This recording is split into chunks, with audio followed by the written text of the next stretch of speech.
So, breaking news on Social Club that we've definitely not pre-shot in any way, shape or form. Ronald Koeman announced as Everton's new manager, of course, replacing Bobby Brown, Shoes Martinez. Baz, we've done a lot of talk in the last couple of months, few months really, about the Everton manager position on this show, and you know, there was a point where we was talking about Mourinho, there was talk about this and that. There was also a little bit of talk about Moyes at one point. Are you happy with the appointment ultimately?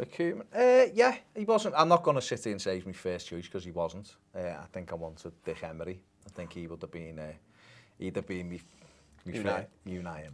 either be my first choice. And I kind of wanted Frank de Boer over Koeman, and Koeman, you know, but to get him, you know, he's done very, very well at Southampton, hasn't he? He's had Everton's 9th club as a manager, which tells you he doesn't stick around very long. Yeah.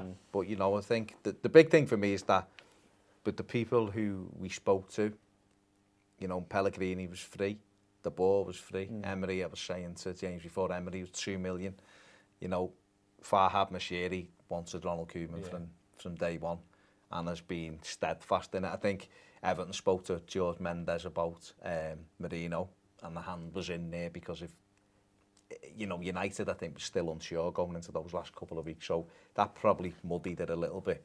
But he's wanted Koeman, you know, obviously Mourinho was a can we get him? Well, I think got to have the conversation. Well, exactly. And he's never going to come at that. That was it. Ultimately, it doesn't matter, but I think it was a sign that Everton were at least looking right. Yeah. Because I think it'd be negligence to not at least talk to someone. It's making the noises you want to hear as an Everton fan, from my point of view. I mean, Koeman for me it's really astute signing that as manager. I mean, if you look at Southampton, it feels like he's jumping ship because a lot of players want to leave, making noise about leaving, like Sane and Wanyama. And how can you motivate those kind of players that want to leave for another season? So it's a really astute signing.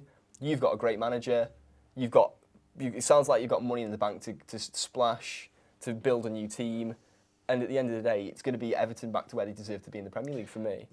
I think you're in a tricky position because we were almost joking last week about how the decision hadn't been made, and it was almost like someone at Everton had forgotten someone had to take responsibility for making the decision. You know, well, I know, but it went very quiet. When you look at like the managerial merry-go-round was in full effect, and all of a sudden, like, you know, Mourinho's being announced and all this kind of stuff, and you're looking at the top half of the Premier League and how many new guys have come in. There's Everton.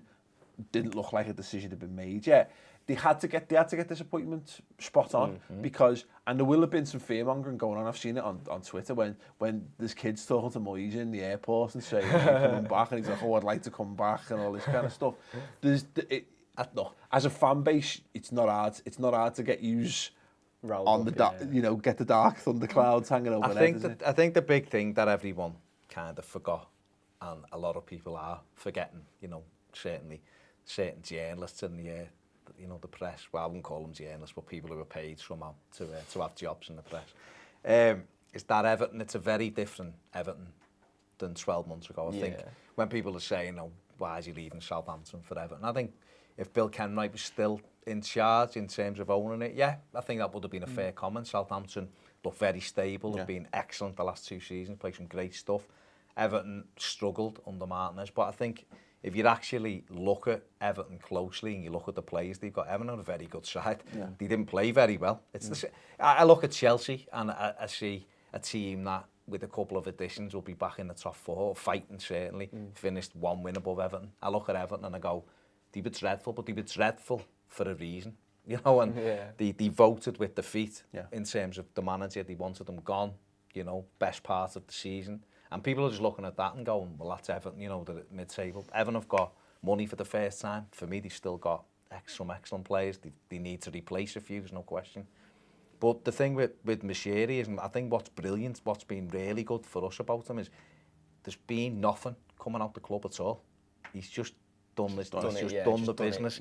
He spoke to Pellegrini a couple of times. He spoke to Emery. They spoke to, you know, they interviewed Moyes just for a laugh, you know.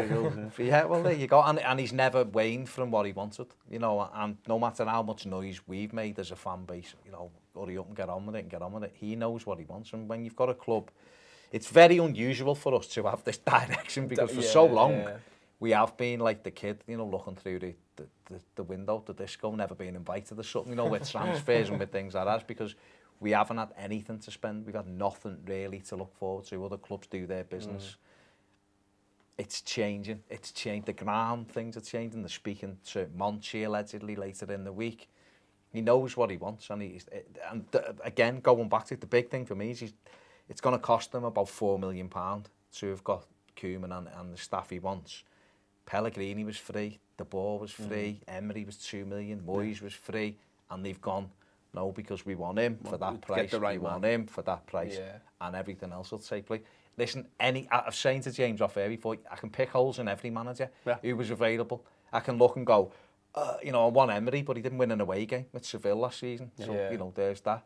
You can look at Pellegrini and go, he's basically being like Willy Wonka in the chocolate factory at City, and he didn't know how to make a Mars bar. You know, there's loads of holes in loads of people. Absolutely. Do you know what I mean? But for me, made the right noise. He's a good coach. He's a good coach, and just seeing some of the Southampton and he's on fans' Twitter as well. He's on Twitter as well. And he's on Twitter. Just a little one for you yesterday. Year, Dynamo come home from whatever and tweeted yesterday. I was on Twitter and he said, "I'm back in London. What's happening, guys?"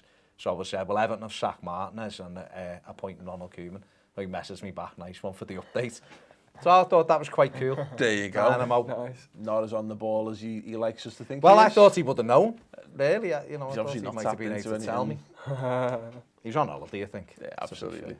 So yeah, let us know your thoughts on it. Is Ronald Koeman the right appointment for Everton to take them forward to consolidate and improve upon what was done under Roberto Martinez? I guess. If you want to know more on the you could have improved us under Roberto Martinez. If you want to know more on the appointments and all things of Everton, of course, go and check out ToffeeTV.